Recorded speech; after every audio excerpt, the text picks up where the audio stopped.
All right, we're back to another glorious episode of Pwned. we're rolling right along season 4 here. Jack, we have so much to cover. We have so many topics to address. What's top of mind for you this week? I want to reach back into the questions we get on a fairly regular basis. As Justin and I are wandering around, doing our business, being the security sponges that we are, we get lots of questions. I thought this would be a great one to talk about, especially with you, Justin, because you've done the job and you've run a company that helps people do the job.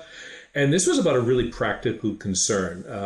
A lot of times we've talked about not always buying the newest and shiniest object. We talk about the fact that the technology should always be in service of the goals of the business, goals of security, and not just because it's new. And the question I got was, okay, got it. Now, when I decide that this is something that's in support of the business, and I know it's something that we can actually absorb and use and make benefit from, how do I socialize that need? Right? When most of the world is hearing like blah, blah, blah security, it's just like a buzzing noise. How do I socialize this need in a way that's effective? And I figure you've had to do it. You've helped other people do it. So I'd say, what are your thoughts before I start off on my own? Wait, I started with you and you just kicked it back to me. Well, I gave you a topic. Yeah. All right. I'm good. When it comes to this topic, my personal policy for this and for other things is like there's no surprises, like in any of this stuff. From the moment that you present the idea of purchase, or like you have something picked out that you like, and you're presenting it as the one that you would like to procure, at that point, it should not be a surprise to anybody. And if you're having the conversation for the first time or you're surprising people, you've missed some steps along the way. And so some of these things just really, I think, come with experience, right? And having worked in like corporate cultures and kind of navigated like corporate politics. But myself, what I've used and what I've seen others use, acknowledging like there's actually a lot of ways to approach this, but the approach that I've seen successful is, before you even talk about tooling, is you have to establish a need. You have to establish a why you're doing these things. You have to establish that there's a risk that needs to be mitigated, right? Without doing some of those things, the question will always come up of saying, if I don't know what those things are, why are we spending money on something that I don't know if we need it or not? So it is like, how do you create that need, that demand? How do you socialize the risk? And as a security leader, yourself and others, one thing that's always really important is to chart a path, right? Of where you are now, where you're going to go, what the steps are as you're going to get there, right? And those could be steps as far as capabilities that need to be built. They could be steps to realize a compliance framework. They could be the results of a risk assessment, whether that's an IT risk assessment or an enterprise risk assessment. In all cases, you've started to chart out risk. You started to chart out gaps. You've started to chart out what the organization needs. As you start to socialize these things, right, however you choose to do it. For myself, I personally prefer a roadmap. 3 years feels about right. You know what 1 year looks like. You have a pretty good direction on what number 2 looks like. Based on years 1 and 2 happening, you have a pretty good idea roughly of what 3 would look like, and 3 is likely going to adjust over time. But 3 year feels about right, and that's something people can get their head around. As you start to chart that path of saying, here's where we are today in year 1, here's where we want to be in year 3. There's capabilities, there's risks that are being mitigated along the way, and whether that's people, process, technology, it's very clear like what you're doing and when. Once you have your roadmap built, it's important to get consensus early on, get buy-in to it, and saying, just so everybody's on the same page, like this is where we're going, right? And people may redirect you and saying, this is important, that's not. take in their feedback, put it into roadmap, check again. Is this where we're going, right? It's a point where everybody says yes. As your roadmap rolls along and starts to materialize, you're like, well, in order to realize this capability, to fulfill this need, to mitigate this risk, we need to have this tool. We need to have this tooling in place, right? Now, everybody's agreed this is a need, right? So now you start to present the tooling and the option, because you're just executing on the plan and executing on the roadmap, present tooling in place. Now at this point, people, if they say yes, it's great. You're kind of executing to the plan. You've already started to pre-overcome some of those objections. But if someone says no, be like, okay, just for awareness, no's fine. We agreed we're going to do this. You're going to set our roadmap back by a year, right? Because we said we're going to do this in year 2, right? As an example, it's not going to happen in year 2, which means we can't do it until year 3. And now what was year 3 now becomes year 4. Like, are you okay with that? And here's all the risks associated with it. From a business standpoint, they may say, hey, that's totally fine. And you know what? That's a business decision. That's something that like a security leader needs to get comfortable with, right? I'm saying like, you're not always going to get your way, right? Business needs to operate and make decisions for themselves. But your job at that point is to drive awareness. So basically saying, by saying no to this thing now that we agreed upon that we're going to do, we could be pushing our plans back by 6 months, by a year. It could be delaying hiring. It could be delaying all these things. And we could be carrying this business risk for an extended period of time. As long as the business is okay with it, like this is a business call, right? But in all cases, you start to set yourself up for, that conversation of saying like, we talked about the justification of this thing. We're here. This is what I want to go forward with. And at that point, there shouldn't be any surprises at that point. If there's any surprises, it should be the elongation of risk. Right? It was funny as you were talking through it. I think back on all the episodes we've done and the mailbags we've talked through where individuals, we're recommending more communication, sort of more ongoing communication. And when I hear roadmap, I'm like, it's the perfect opportunity for continuous communication, right? A roadmap isn't Chicago, Indianapolis, San Diego, right? Roadmap is all the paths you take between here and there, right? There is a reassertion of why San Diego is important to get to. There is a reassertion of why now is the right time to go.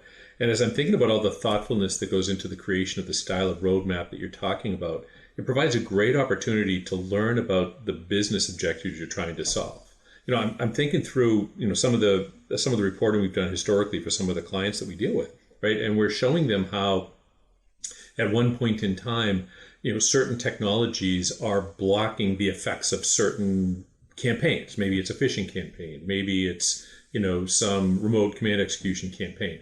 But we're actually showing them how what they've done, which is goodness, recognized and blocked after bad things happen. But at the same time, that's the storyline is, well, you could have blocked it differently. Maybe if you had done some mail gateway work, right? Or if you had done tighter controls of some of the network traffic, or if you had maybe segmented your network differently and made it less flat, right? And so that roadmap you described, I'm just thinking of it, and I'm thinking about the day-to-day operation, sort of the day in the life of that security leader who wants to socialize this.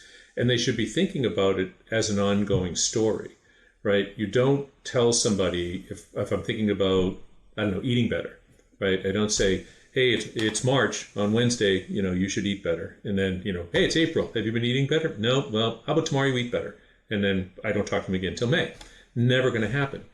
But if I am consistently reinforcing the message about not you're going to die because you eat badly, but instead, hey, look at how much healthier you're getting. And if every day you just do a little bit, it's great. How do you eat Mount Fuji? Spoonful at a time, right? And I'm having that conversation with them in an ongoing way that helps them to equate the benefits of what they're doing to business goals that they care about.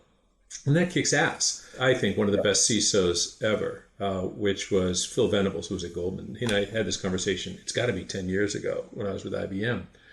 And he had made mention of the fact that a true security leader's job changed a ton between 2000 and whatever that was. I talked to probably 2012 or 13, which was originally we were charged with keeping the organization from doing anything that would make them less secure. We're supposed to, raise the flag, fear, uncertainty, and doubt. Here we go.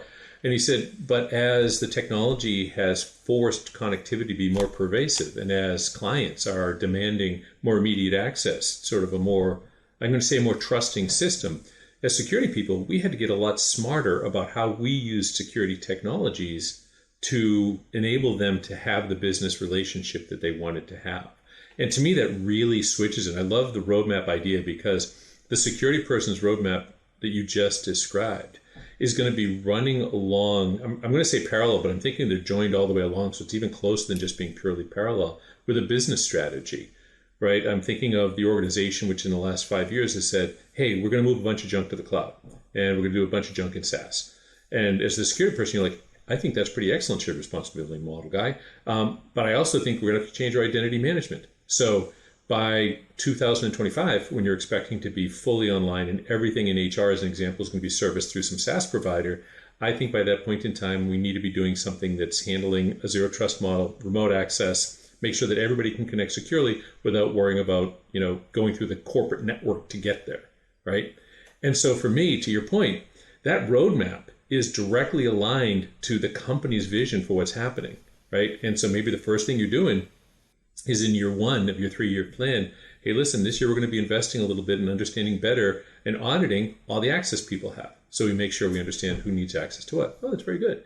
And in year 1.5, year 2, as you're beginning this digitization process and picking out your SaaS vendors, we're going to play a role in that requirements generation, making sure we're getting the information we need for audit, making sure the connections happen the way we want to. And that's going to be awesome too. Everybody's like, wow, that Justin, so helpful, right? Because now you're just part of that discussion and security is being woven in. And so by the time you're there and you want to buy a Zscaler or somebody else to do that work for you, right? They're like, of course we want that, because we've been along this journey with you and you've been so darn helpful, right? And that's the way you get them there. So I love the roadmap plan, because it's more than just like when I used to do, I was running engineering for companies and roadmaps were like, this is going to be delivered then. This is much more like a road trip, right? Where you're talking about all the stops. Hey, I'm going to see the biggest ball of string. That's in Indiana, right? That's part of the journey. And, you're with them all along that ride, and you've sort of identified where you're going to need gas, where it's time to eat. There's bathrooms here, here, and here. And it's sort of like the roadmap road trip for cybersecurity. And I think that's great advice. I love everything you said. You made me think of it's really about bringing the style of communication to where the business is.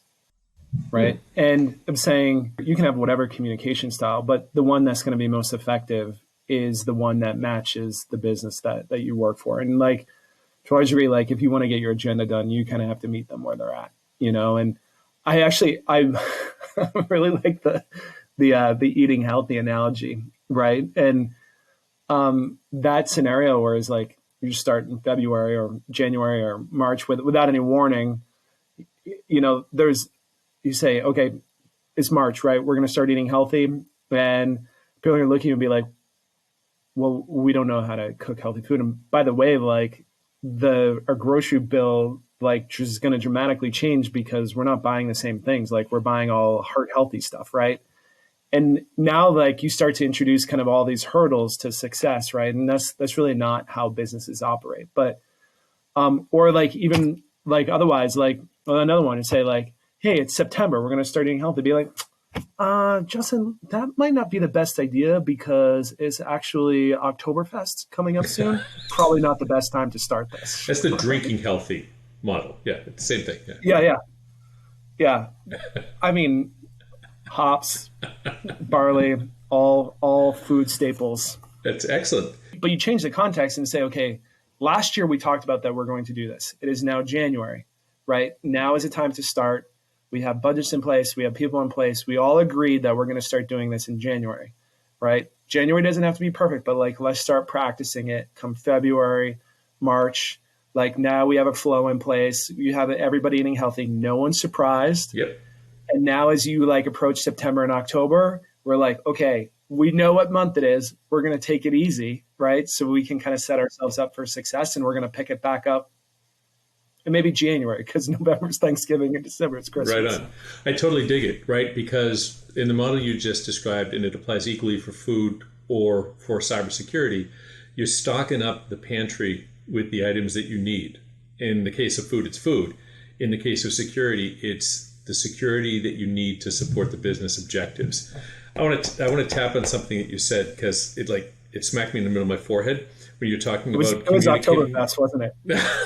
Well, that's typically like the back. Yeah, but anyway, ground. But anyway, the thing I was thinking about was you said to talk to the business where they were at, and I'm thinking about the person who was asking me this question about how they socialize, what they need, more or less. How do they get what they need? And I was thinking, all right, how do you speak most effectively? How do you do this and that? And as you're talking, I'm like, oh, mother effer, I forgot completely about the fact that communication isn't about talking all the time. It's about listening. And if you want to communicate and socialize what you think is necessary effectively, spend the first month listening. Right? Spend the first portion of this listening to the business, listening to their objections, to what's already being done, listen to their objectives for what's going to happen next. Listen to the way they think about the evolution of the business so that by the time you're talking to them, you know where they're at. Right? When you said talk to them where they're at, I'm like, well, how do you figure it out? Oh, wait a minute. Communications. That's right. Even though this is a podcast where it's mostly us talking to the audience, it's listening. Right? It's like us listening for the person asking me the question, but it's in terms of cybersecurity and looking forward and getting the support you're looking for, it starts with listening and understanding where the business is at for exactly the purpose you described, which is so that you can communicate to them where they are in a language that they understand with a prioritization that they already agree with. So you're just a seamless part of it. And the roadmap road trip is a trip they're already on, right? You're just helping them to understand how, while they're on that road trip, you're going to help them make sure that they're doing the right things to keep that trip a success and a pleasant experience for everybody. So I think you're right in the money. Yeah. God gave us 2 ears and 1 mouth for a reason. Yes. Because if I had 2 mouths and 1 ears, I would be more obese than I am right now. Yeah. You would be, you could be multi-threaded at that point. Oh, I like that. Multi-threaded. I'll be sweet and sour. It'll be excellent. All right, this is good, Jack. Any other ground we should cover on this one?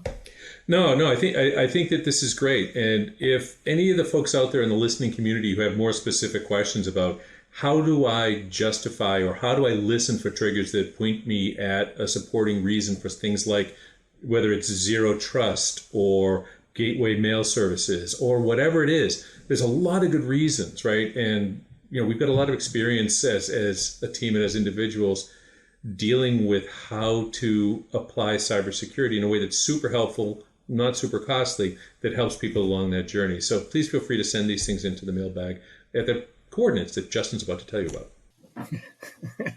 All right. Thank you for listening to this week's episode. If you have questions, comments, any topics you want to see covered on the show, please send those to pwned@newharborsecurity.com. For those that have been listening for a while, if you got ideas for mailbag, you have investments that you want to have reviewed as part of our swipes episodes, or just interested about breach of the week, you know how to find us. And as always, if you like this show, please like it, please share it with friends and others that you think would be interested, and we'll get you on the next episode.